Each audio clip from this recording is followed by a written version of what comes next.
precisamente al respecto de este tema vamos a platicar con una de las personas que además ha hecho un análisis al respecto junto con otros investigadores de la primera parte desde el lanzamiento de este programa, de estas universidades, Benito Juárez García, Universidades de Bienestar, y que ha dado seguimiento sobre todo a la implementación en nuestro país. Saludo con gusto al doctor José Luis González Callejas. Él es profesor e investigador adscrito del Departamento de Relaciones Sociales de la Universidad Autónoma Metropolitana, Universidad Xochimilco, y que pues ya decía, junto con otros investigadores hicieron este análisis de la política en educación bajo este gobierno. Doctor, le doy la bienvenida. ¿Cómo le va? Buenas tardes.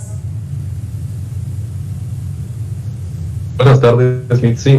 Un placer saludarte y también al auditorio. Muchas gracias. Si me pudiera hacer un breve resumen de qué fue exactamente lo que encontraron en este análisis. Básicamente lo que nos propusimos el doctor Gustavo Mejía y yo fue analizar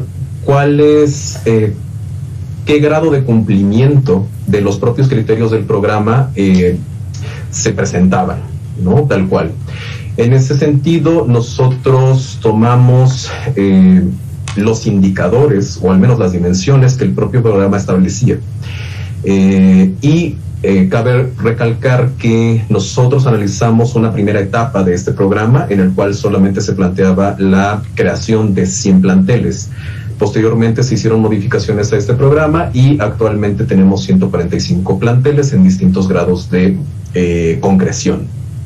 Y lo que encontramos fue que eran 5 planteles los que cumplían con cierto porcentaje de estos criterios, pero que si hacíamos un análisis todavía más fuerte, más profundo, que incorporara todas las dimensiones, nos encontramos con que solamente un plantel de los 100 cumplía cabalmente con todos los requisitos del programa.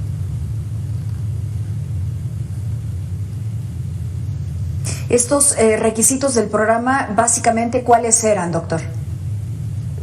Básicamente, el programa buscaba llevar educación superior a aquellas regiones, a aquellos territorios que carecían de oferta de educación superior, que estuvieran en condiciones de marginalidad, que tuvieran un porcentaje considerable de población indígena, también un porcentaje alto de inmigración, violencia. Básicamente eran las más importantes y nos dimos cuenta en ese momento, en un primer análisis que se hizo prácticamente cuando se anuncia el programa, que tomando en cuenta solamente 3 de esas dimensiones, solo 5 planteles cumplían con estos 3 indicadores. Posteriormente, en un segundo texto, incorporamos todas las dimensiones del propio proyecto y nos dimos cuenta que solamente un plantel en el estado de Chihuahua cumplía a cabalidad con estos criterios. Solamente un plantel a cabalidad con estos mismos criterios que además fueron planteados de un inicio por el propio gobierno federal, fueron así llevados a cabo desde el principio. Revisemos el caso de Querétaro, doctor. Allí los planteles se encuentran en la fase 2 de 4. En la primera se invirtieron, de acuerdo con los datos aportados por nuestros propios reporteros aquí en Mega Noticias, 15 millones de pesos para aulas, baños, oficinas y rehabilitación del predio. En la segunda fase se invirtieron 10 millones más. Con este programa pues se busca, claro, uno de los objetivos que por eso se hace en zonas marginadas, en zonas indígenas, que no salgan estos jóvenes de sus lugares, que no tengan que emigrar, que no tengan que buscar esas oportunidades, que tengan que ir a la capital de los estados o a la capital del país y que se queden allí en sus comunidades y que lo apliquen. Si me permite, escuchamos lo que dijeron en Querétaro y platicamos al respecto. La mayor cantidad de jóvenes que salen de estos municipios hacia Querétaro, hacia San Juan del Río a estudiar, muchas veces ya no vuelven, muchas veces se quedan en Querétaro o incluso se van del estado. Sobre este aspecto, doctor, ¿se ha cumplido? ¿Hay forma de medir que los jóvenes no salgan de sus comunidades y se queden allí? En este momento, con los datos disponibles, es complicado hacer ese análisis. El programa tiene pocos años en operación, los datos disponibles dificultan evaluar este aspecto. Sin embargo, lo que nos hemos encontrado no solamente con el caso de las universidades para el bienestar, sino también de otros proyectos educativos en México, Latinoamérica y en otras partes del mundo que buscan precisamente llevar la educación superior a quienes no la tienen, es que si no se acompaña la creación de universidades con el desarrollo regional integral, es bastante probable que aquellos egresados de estas escuelas busquen oportunidades laborales y profesionales fuera de su propia región. En ese sentido, no se cumpliría el objetivo de estos proyectos. Y es por eso que resulta cuestionable simplemente crear subsistemas o planteles como una de las medidas para mejorar la accesibilidad a la educación superior.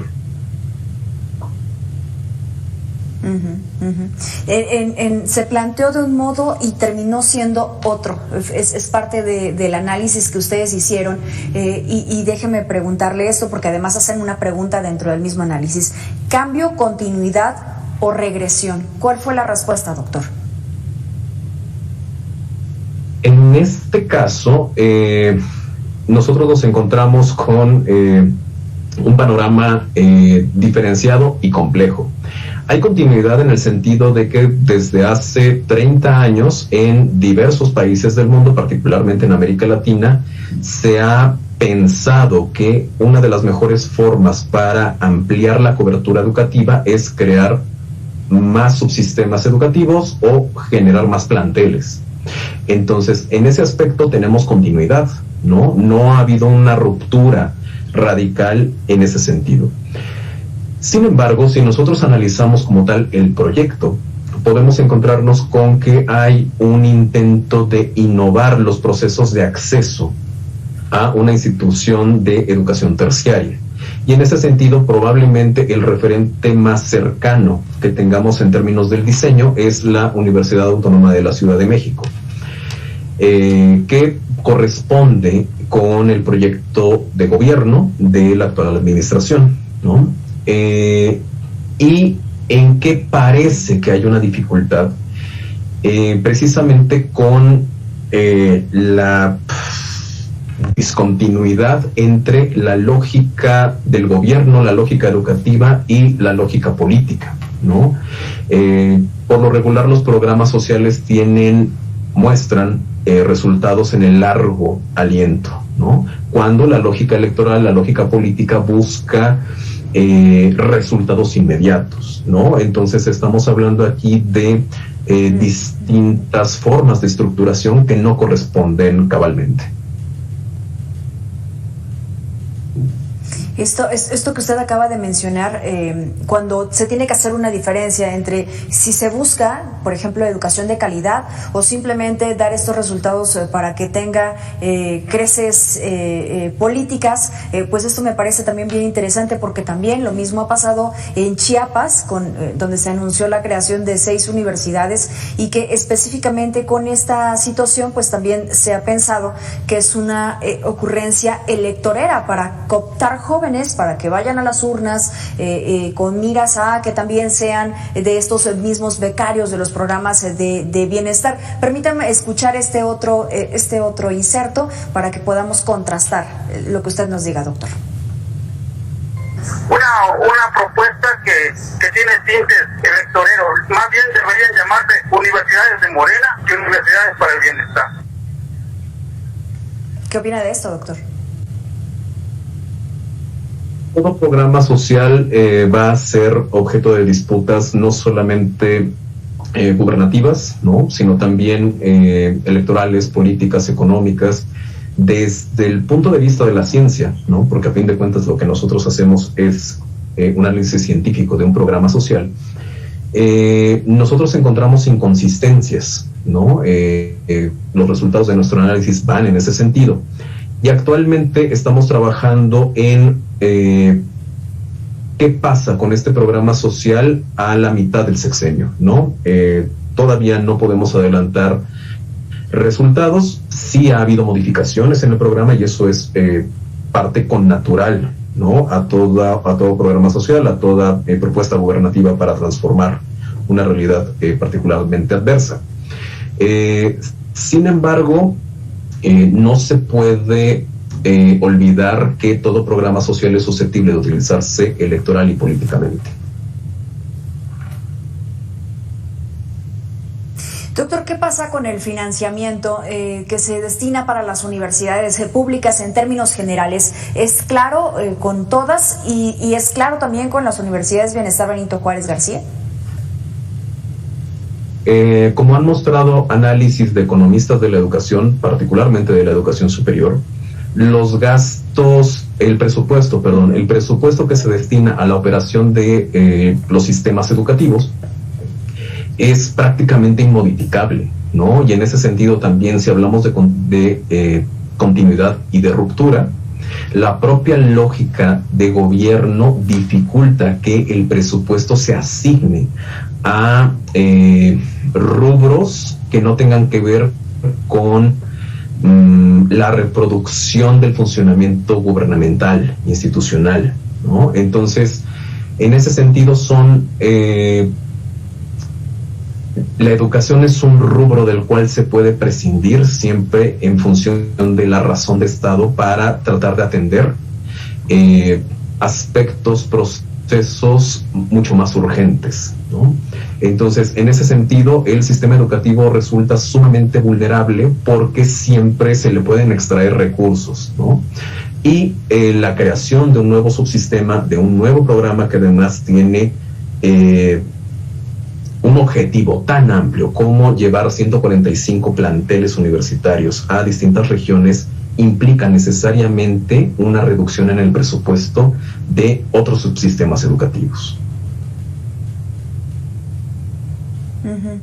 Hemos visto estos recortes, doctor, a la ciencia, a la tecnología, universidades que siguen reportando estos recortes y que también no pueden ampliar su matrícula y tampoco pueden dar este servicio público, este servicio social que sabemos las universidades es lo que realizan las universidades públicas. Esta situación, para poder sacar de la situación en la que tenemos a nuestro país, de este rezago educativo, ¿es posible con las universidades Benito Juárez?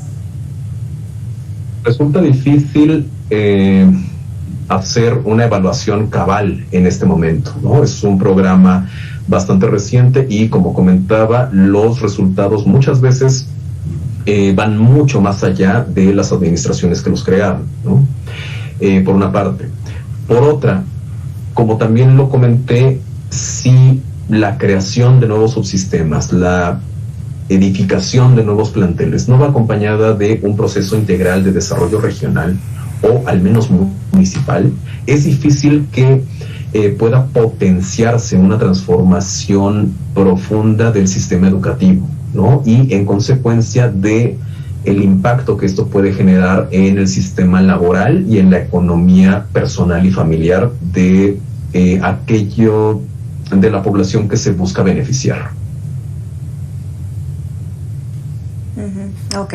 En la información pública, pues no se están identificando datos respecto a la cuantificación de la población potencial, es decir, no ha sido muy claro esta información que ha podido ser entregada a las autoridades, por parte de las autoridades a la ciudadanía, así como la estimación de los costos. Por ejemplo, en Veracruz se está reportando retraso en la construcción de los planteles. Si me permite, escuchemos esto que nos mandan de Veracruz. La escuela no tiene edificio, como ahorita que estamos construyendo en Poza Rica o en Xochiapa el edificio, pues los ayuntamientos nos ayudan, rentamos algunos locales en lo que construimos el edificio, pero cada escuela está construyendo su edificio, ya tenemos los terrenos, ya están las obras, muchos ya están en las universidades que hicimos para ellos. Rentar locales en lo que avanza la construcción no significa mayor presupuesto, mayores recursos destinados. Sobre todo me parece que implica un problema de logística que por supuesto va a tener implicaciones educativas. En el análisis que nosotros hicimos encontramos efectivamente que se rentaban locales que se estudiaba en sedes alternas, ¿no? De pronto tuvieron que hacer uso de auditorios, de bibliotecas o del espacio que estuviese disponible cerca de la localidad que finalmente iba a contar con un plantel. Y lo que nos permite ver el análisis que nos llevamos a cabo es cómo hay diferentes procesos que tienen una lógica diferenciada que se traslapa en algunos casos, pero que en otros es contradictoria totalmente, ¿no? Con los datos públicamente disponibles podemos ver incluso en este momento que hay planteles que tienen una matrícula, de que no rebasa las 20 personas, ¿no? Tenemos planteles en los cuales hay 2 profesores para atender a una población que los desborda totalmente, ¿no? Tenemos también datos de casos de planteles en los cuales el presupuesto simplemente no alcanzó para poder terminar con una de las 2 fases de edificación, ¿no? Y casos en los cuales hay planteles en los que se pudo ahorrar en ese sentido.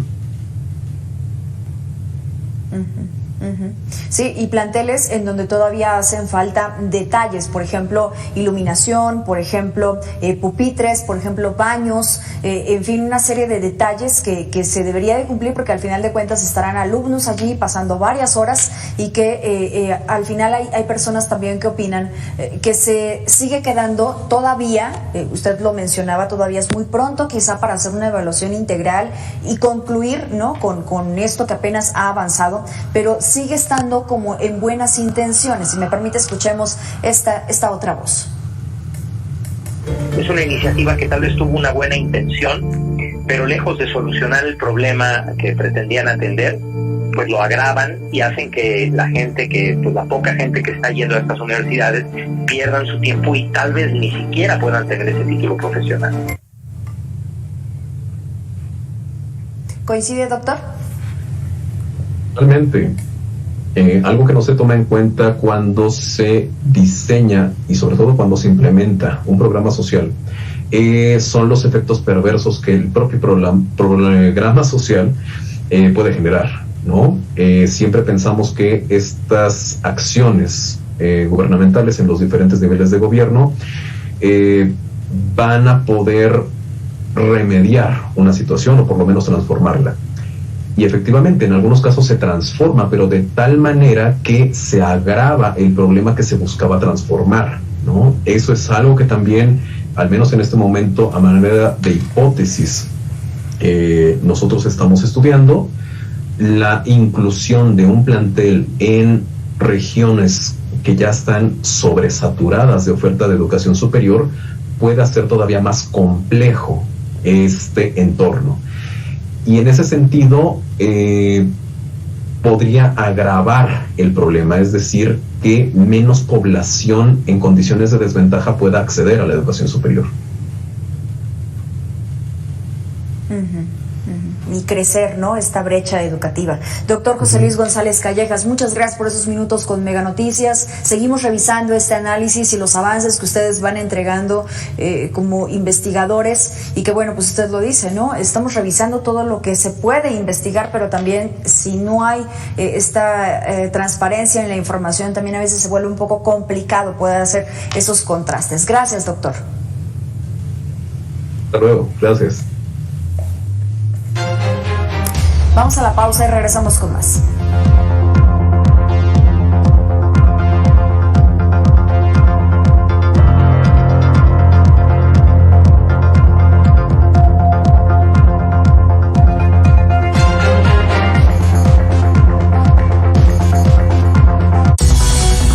Esta noche en Mega Noticias.